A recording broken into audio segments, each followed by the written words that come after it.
కాకినాడ ప్రాంతంలో సేవ చేస్తున్న దైవజనుడు పాస్టర్ రఘుయేలు గారు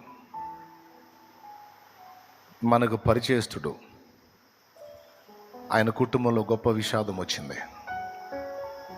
తన ఇద్దరు కుమారులు, ఒకనికి 20 ఏళ్ళు, ఒకనికి 18 ఏళ్ళు.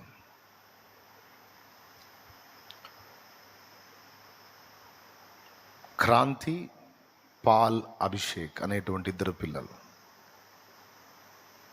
ఫ్రెండ్స్తో కలిసి గోదావరిలో స్నానం చేయడానికి వెళ్ళి ఇద్దరు కొట్టుకుపోయారు.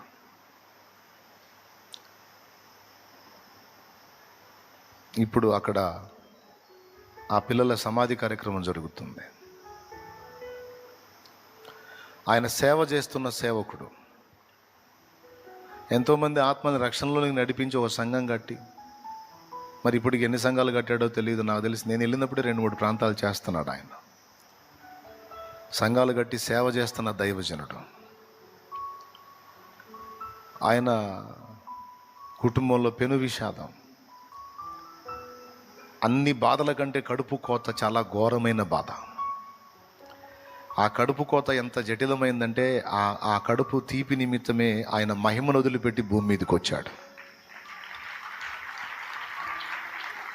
ఇప్పుడు దైవజనుడికి ఎన్నో ప్రశ్నలు తలెత్తే అవకాశం ఉంది. ఇంతమందికి నేను బోధించి నీ గొప్ప కార్యాలను వివరించాను. నేను ప్రార్థించినప్పుడు ఎంతోమంది జీవితాలు అద్భుతాలు చేశావు, రోగుల్ని స్వస్థపరిచావు, చచ్చేవాళ్ళని లేవనెత్తావు, దయ్యాలు ఎల్లగొట్టావు, ఎన్నో కార్యాలు చేశావు. కానీ నాకెందుకు తండ్రి కడుపు కోత మిగిల్చావు? నా పిల్లల్ని ఎందుకు దేవా నువ్వు తీసుకున్నావు అని దైవజనుడి గుండెల్లో ఒక భయంకరమైన ఆవేదన, ఒక ప్రశ్న. ప్రియులారా, ఊహించండి. కానీ మీకు తెలుసా, నేను ఆయన వీడియోస్ గమనించాను. ఆయన వీడియో వచ్చింది, మాట్లాడుతూ ఉన్నాడు. ఒక్క మాట ఎక్కువగానే తక్కువగానే ఆయన మాట్లాడలా. ఎంత నింపాదిగా ఆయన ఉన్నారంటే, దేవుని గురించి దేవుడా ఎందుకు ఇలా చేసావు అంటాం కానీ, దేవుడు ఎందుకు చేశాడో ఇలాగ అంటాం కానీ ఒక్క మాట నేను వినలా. చాలా దారుణమైన వేదన కదా. కన్నబిడ్డలు ఒక్క దినం మంది ఇద్దరు ఏవులాగా, వాళ్ళిద్దరు పిల్లలు, దైవజనుడి సంతానం. ఎన్ని ఆశలు పెట్టుకుని ఉండొచ్చు. వాళ్ళు దేవుని సేవ చేస్తారు, ఆత్మని రక్షిస్తారు, దేవుని పని చేస్తారని ఇద్దరు కొట్టుకుపోయారు. తన బిడ్డల్ని విగత జీవులుగా చూసి ఇంకెప్పటికీ కనపడని పిల్లల విషయంలో ఆ తండ్రికి ఎంత గుండె కోత. ఇప్పటిదాకా విన్న మాటలన్నీ ఒకేతు, ఇప్పుడు ఈ మాట విన్నప్పుడు మీ హృదయాలు ఒక్కసారిగా బరువెక్కిపోయాయి. వేదన మిమ్మల్ని ఆవరించింది. అరే నిజం కదా అని. అయితే ఇక్కడ సోదరుడు రఘుయేల్ బ్రదర్కి, అలాగే మీకు అందరికీ నేను చెప్పే మాట ఏమిటంటే, ఇది మనం భౌతికంగా చూసుకుంటే, భౌతిక నేత్రాలతో చూసుకుంటే పెద్ద విషాదకరమైన ఘట్టం. అది ఎవరికి వచ్చినా అది తట్టుకోలేని వేదన, అది ఎవరికి రావద్దు కూడా అనే మన మనసు కోరుకుంటుంది. కానీ ఇక్కడ మనం క్రీస్తు యేసునందు గుర్తుపెట్టుకోవాల్సింది ఒక్కటే విషయం. పాస్టర్ రఘుయేలు గారి పిల్లలు వాస్తవానికి చనిపోలేదు.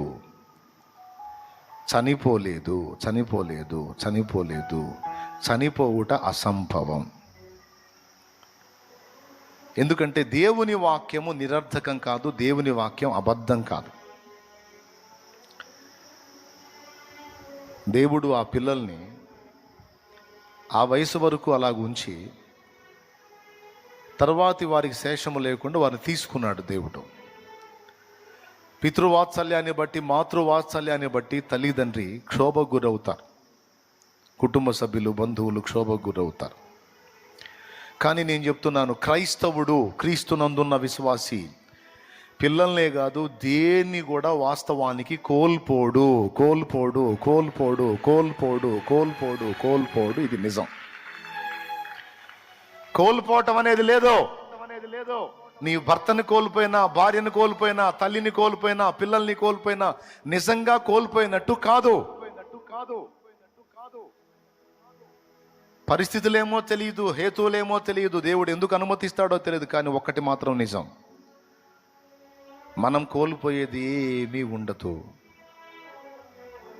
జస్ట్ మన వాళ్ళని మనం కోల్పోయినట్లయితే మనం ఇక్కడ నుంచి వాళ్ళని వేరే స్థలంలో ఉన్నారన్న సంగతే గ్రహించాలి. పూర్తిగా కోల్పోయినట్టు కాదు, జస్ట్ చదువుకోవడానికి హాస్టల్కి పోయినట్టుగానే దేవుని పరదైసుకు చేర్చబడ్డారు. ఇక్కడ మీకు ఒక విషయం చెప్పాలి. ఏబుని అన్ని విషయములలో రెండంతలుగా ఆశీర్వదించాడని రాస్తుంది బైబిల్లో. ఏబుకి ఉదాహరణకి 500 జతల ఎడ్లున్నాయి అనుకో.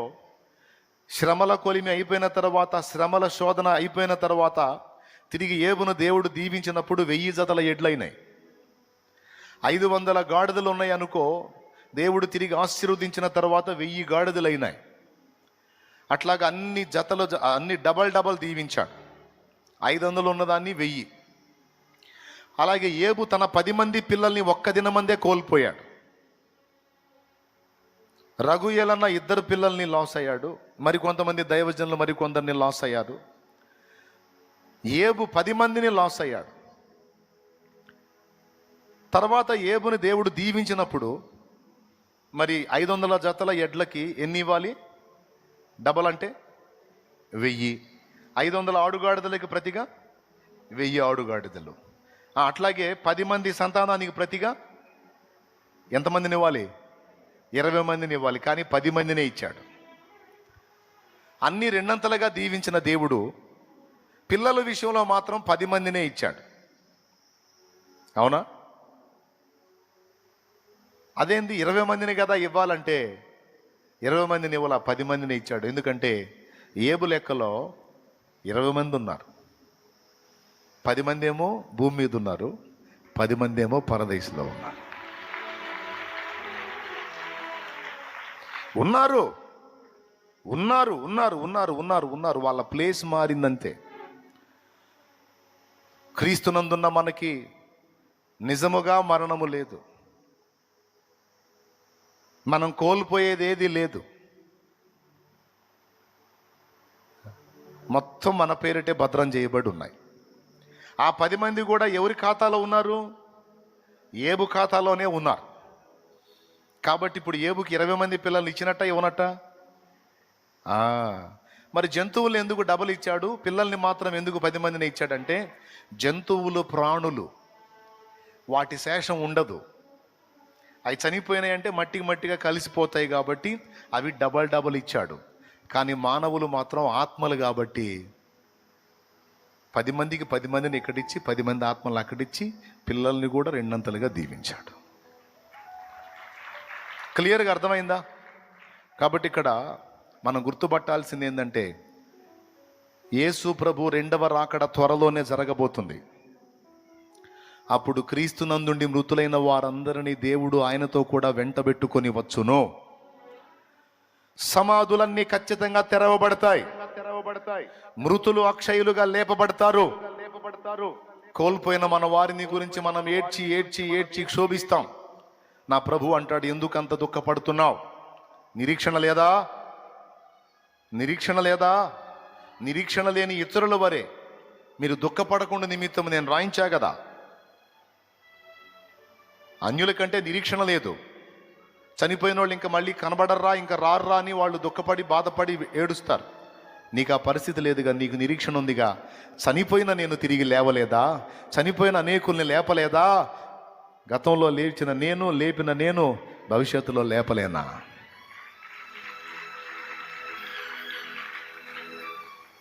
Praise the lord, praise the lord. నేను ఒక మాట చెప్తున్నాను. రగుయేలుకు ఆ శోధన వచ్చింది అంటే,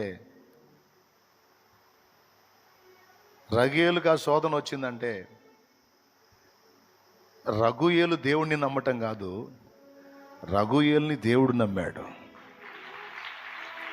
రగుయేలుని దేవుడు నమ్మాడు.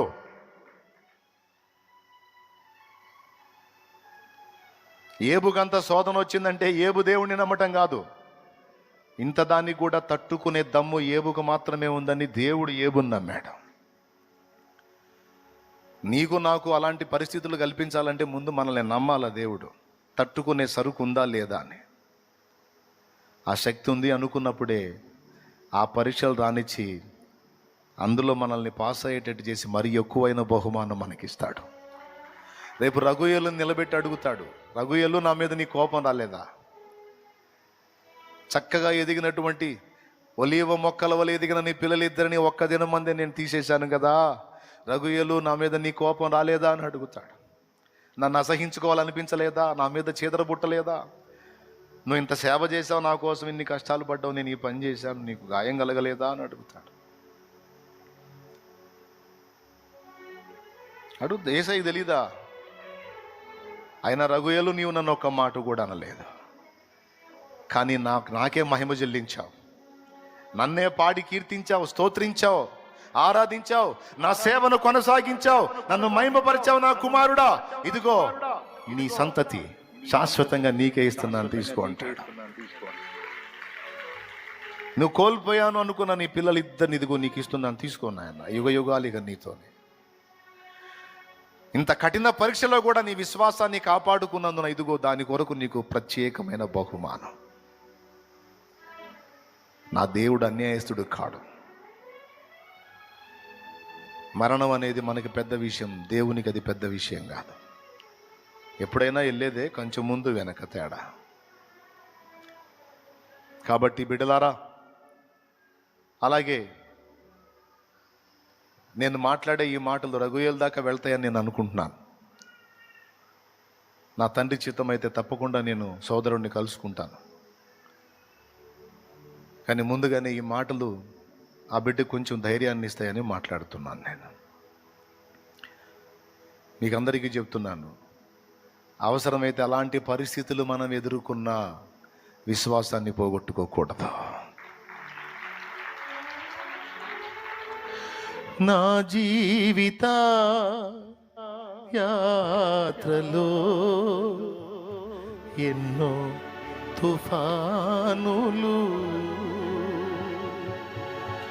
నా జీవిత యాత్రలో ఎన్నో తుఫానులు,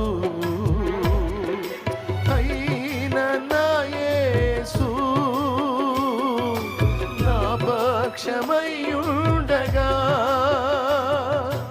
అయిన నా యేసు నా పక్షమయ్యుండగా, తుఫాను నడచి కెరటాల నాపి నడిపించును నా యేసయ్యా. తుఫాను నడచి కెరటాల నాపి నడిపించును నా యేసయ్యా.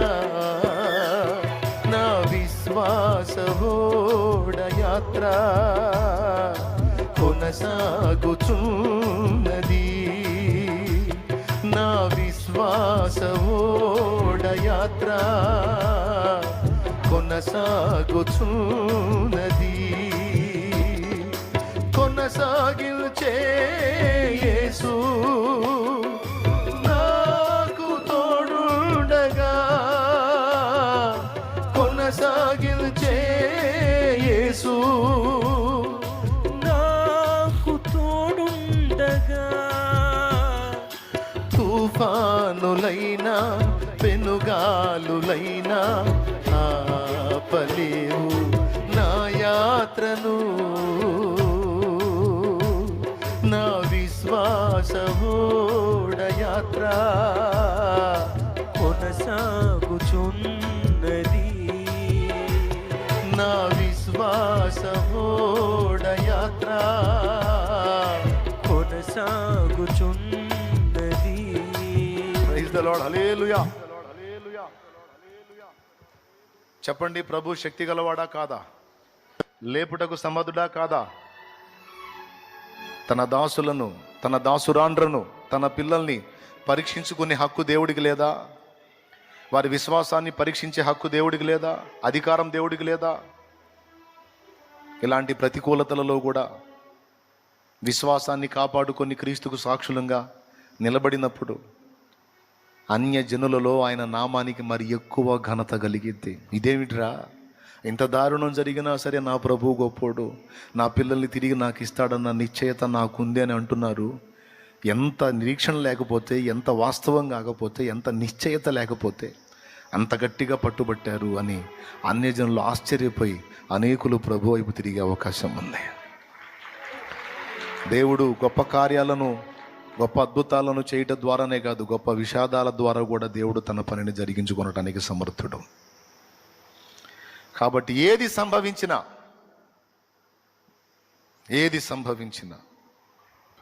మహిమ నీకే ప్రభు అంటూ సాగాలి.